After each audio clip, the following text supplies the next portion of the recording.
Berjumpa dengan saya Herzl Munarif dan Bung Rocky Gerung. Bung Rocky, mantan Presiden Joko Widodo akhirnya hari ini datang ke Polda Metro Jaya. Ini melaporkan para aktivis yang menuduh ijazahnya palsu. Dan ini sebelumnya sudah beredar kabar bahwa ada 4 orang yang akan dilaporkan. Kita bisa menduga-duga lah siapa. Pasti ini Rismond, Roy Suryo, Dr. Tifan, dan lain-lain ya, termasuk Rizal Fadilah kemungkinan ya. Banyak yang bertanya-tanya, mengapa baru sekarang Jokowi melaporkan? Padahal kasusnya ini kan sudah cukup lama.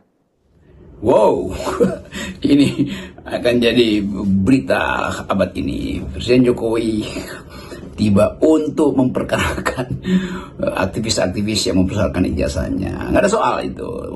Yang jadi soal adalah mengapa baru sekarang, setelah udah ada korban, setelah ada kegaduhan, setelah ada ribut-ribut tuh, setelah semua orang dibuat sibuk dengan soal satu lembar kertas itu kan. Jadi mulai lagi terlihat bahwa akan berbalik. Justru Presiden Jokowi bisa dituduh balik tuh membuat kegaduhan. Kenapa nggak dari 2 tahun lalu tuh kan? Itu dasarnya kan. Jadi pertama-tama kita akan lihat ini sifat sensasionalnya tuh. Datang mungkin mengingatkan Presiden SBY yang datang ke Polda waktu itu melaporkan. Tapi pada waktu itu SBY merasa bahwa pribadinya terhina karena perbuatan mengolok-olok nama ada keluarga. Oke, itu satu soal yang kemudian dicoba mungkin dilayani oleh Pak Jokowi. Tetapi SBY pada waktu itu melaporkan ketika peristiwa itu betul-betul ada di depan mata publik, real time. Sekarang setelah 2 tahun baru Jokowi laporkan. Ini juga konyol, karena yang bertanya pada waktu itu adalah warga negara terhadap kepala negara. Kan itu tempus deliktinya begitu. Seandainya ada disebut delik di situ. Warga negara bertanya, Bapak, ijazah Bapak itu asli apa palsu? Kan pertanyaan warga negara terhadap kepala negara, bukan pertanyaan individu pada individu yang diatur dalam hukum pidana. Itu bakal punya problem teoritis juga di dalam cara penuntutan. Jadi semua hal yang ditanyakan warga negara bisa berakhir di pengadilan kalau begitu. Walaupun yang bersangkutan bukan lagi kepala negara kan. Konyolnya di situ tuh. Jadi kelihatannya mungkin juga ada aspek lain ya Pak Jokowi, karena udah lama di Solo, lalu udah bosen mungkin diatur-atur, yang datang 5-6 orang, mending bikin sensasi lagi tuh, lapor ke Polda, ke polisi itu soal ijazah palsu. Tapi kita melihat konsistensi dari isu ini, tetap ini adalah isu moral, bukan isu hukum tuh. Seandainya Jokowi 2 tahun lalu mengatakan ini loh jasa saya, kalian saya prank, kira-kira begitu, maka itu jadi bahan lelucon yang enak-enak aja.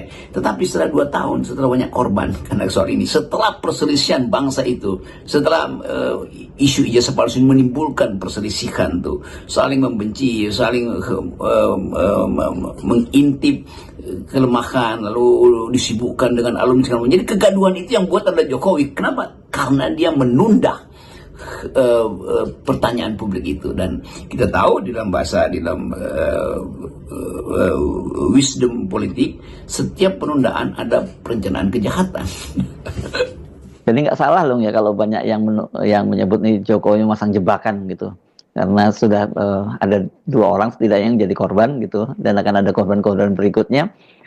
Oke, tapi saya kira itu kan spekulasi yang yang nggak perlu kita terlalu bahas lebih jauh. Ini ada baiknya kita bikin kalkulasi secara politik.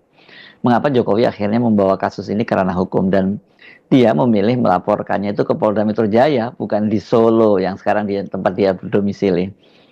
Oke, coba kita hitung secara aspek intelijen. Kita mesti hitung itu karena suasana politik kita itu juga sangat sangat rawan, sebetulnya sangat rawan. Akan ada peristiwa 2 Mei, yaitu Hari Buruh, dan Presiden Prabowo akan berpidato di situ. Ratusan ribu buruh akan ada di Monas. Dan hari ini Presiden Jokowi meletupkan satu isu tentang penghinaan pada dia itu. Sekarang orang bertanya, seandainya ada eskalasi dan dianggap bahwa Presiden Jokowi memang memanfaatkan momentum, lalu timbul analisis bahwa jangan-jangan ada semacam sebut aja drama-drama politik di belakang ini, kan itu yang orang ingin lihat tuh. Dan pada akhirnya orang hubungkan lagi dengan banyak aspek hari-hari ini. Soal adili Jokowi itu masih jadi pikiran mahasiswa tuh. Soal lengserkan, maksulkan Gibran sebagai wakil presiden. Jadi kumpulan persoalan itu pasti akan mencari semacam kapiler, karena pembuluh utamanya tidak mungkin pembuluh darah kapiler untuk disalurkan masuk di dalam pikiran nexus jaringan kesadaran publik tuh. Kita cuma mau melihat itu secara fenomenologis bahwa politik hari ini betul-betul sangat rawan. PDIP punya poin yang permisif terhadap pikiran-pikiran purnawirawan. Beberapa partai saya baca juga Golkar iya tapi jangan kelihatan bahwa itu Golkar juga mendukung, padahal sebetulnya aura dari mereka yang tampil di publik untuk berupaya mengomentari tuntutan para purnawirawan ini terlihat juga mediokrat memang, tetapi terlihat bahwa tidak ada yang membela habis-habisan pada proposal maksudnya tidak ada yang menolak habis-habisan proposal dari para purnawirawan. Jadi kita ada di dalam suasana itu tuh. Sementara soal ekonomi kita tahu ada laporan Bank Dunia barusan menerangkan bahwa 172 juta orang Indonesia itu ada dalam keadaan miskin itu. Dan kemampuan komunikasi politik hari-hari ini makin lama makin menyempit. Nah, kita mau coba membaca peristiwa tibanya Pak Jokowi di kepolisian sebagai semacam testing the water. Apakah politik kita ini akan bergemuruh atau ada semacam kerentanan yang memungkinkan terjadi renegosiasi di dalam politik antara kekuasaan dan oposisi. Kira-kira itu bacaan saya secara intelijen. Pasti Jokowi sudah buat kalkulasi politik maupun hukum ya secara matang ini, sehingga akhirnya dia memutuskan membawa kasus ini ke ranah hukum. Ya, saya menghitung, tentu mantan Presiden Jokowi menghitung juga impact politiknya, apakah dia akan dieluk-elukkan oleh para penerima BLT kemarin karena berani untuk tampil ke publik dalam soal ijazah ini, itu satu soal. Apakah dia nanti sudah berhitung bahwa rejim hari ini Presiden Prabowo tetap akan melindungi dia? Kan itu juga harus dihitung tuh.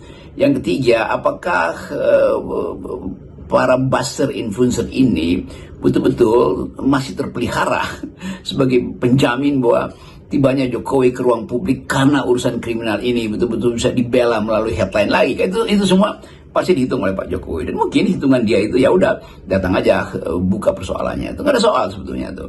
Yang jadi soal adalah pertanyaan mengapa pada akhirnya Jokowi tiba di pengadilan melaporkan, kenapa nggak dari dulu ketika isu ini beredar. Kan datang ke kepolisian kan pasti membawa ijazah asli.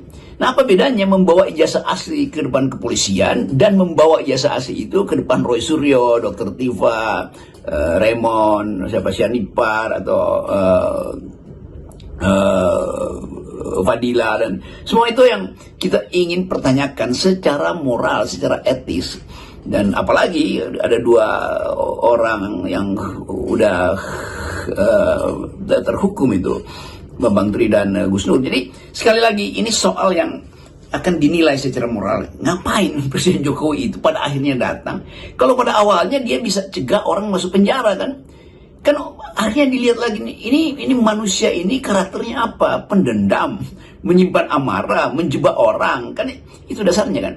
Jadi seandainya pun ijazahnya asli, itu artinya orang merasa kenapa Jokowi punya kelakuan begini ya? Kenapa nggak dari dulu bilang nih aslinya nih silakan periksa, supaya huru hara dan kemacetan komunikasi politik itu tidak berlangsung seperti sekarang. Sekarang udah terjadi kegaduhan. Jadi sekali lagi kita Ini kita bukan sekedar menunggu, tetapi mau melihat bagaimana wacana ini diolah itu. Saya ingin mengolah ini dari segi kapasitas presiden yang tidak matang secara moral tuh, karena menunda memperlihatkan ijazah aslinya itu. Dan sangat mungkin juga publik akan menganggap bahwa ya oke deh, penjarain aja mereka itu. Toh tetap akan ada masalah di kemudian hari bahwa Jokowi memenjarakan orang-orang yang seharusnya dia lindungi. Pada waktu dia kepala negara, dia harus lindungi warga negara yang bertanya dengan menerangkan bahwa ini ijazah saya.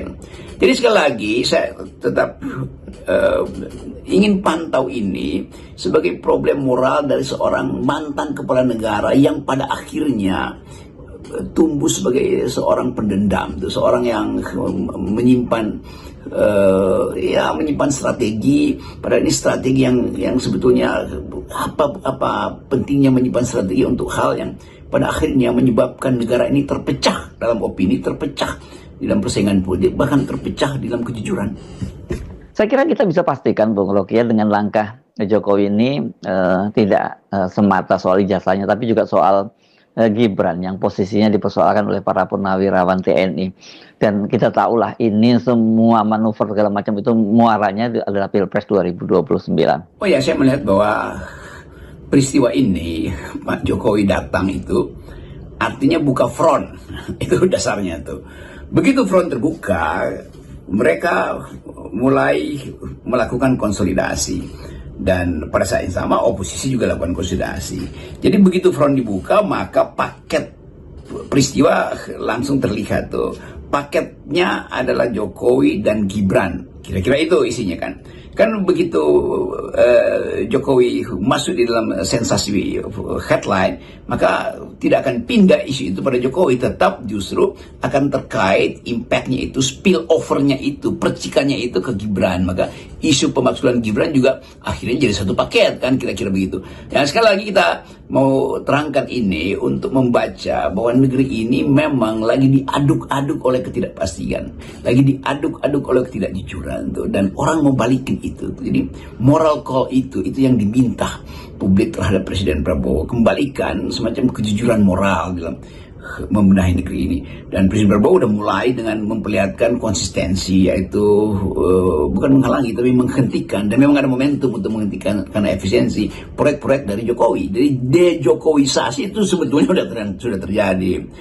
Yang kedua adalah soal perhitungan strategis tentang 2029 tuh. Banyak anak muda yang merasa bahwa ya kami ingin ada representasi anak muda, tapi bukan seperti Gibran kan. Makin lama orang mulai membaca kapasitas Pak Gibran yang memang kurang mampu itu.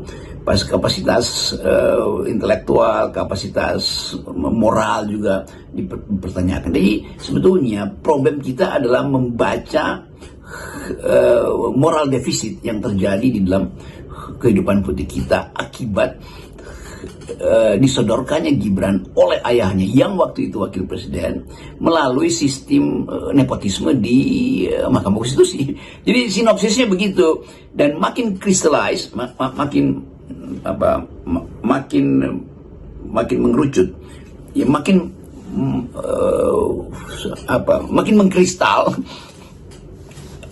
menggumpal di dalam satu kristal problem legitimasi Jokowi terutama kan. Jadi orang akan balik lagi untuk mulai melihat sejak kapan sebetulnya negeri ini terhalang untuk membaca kejujuran.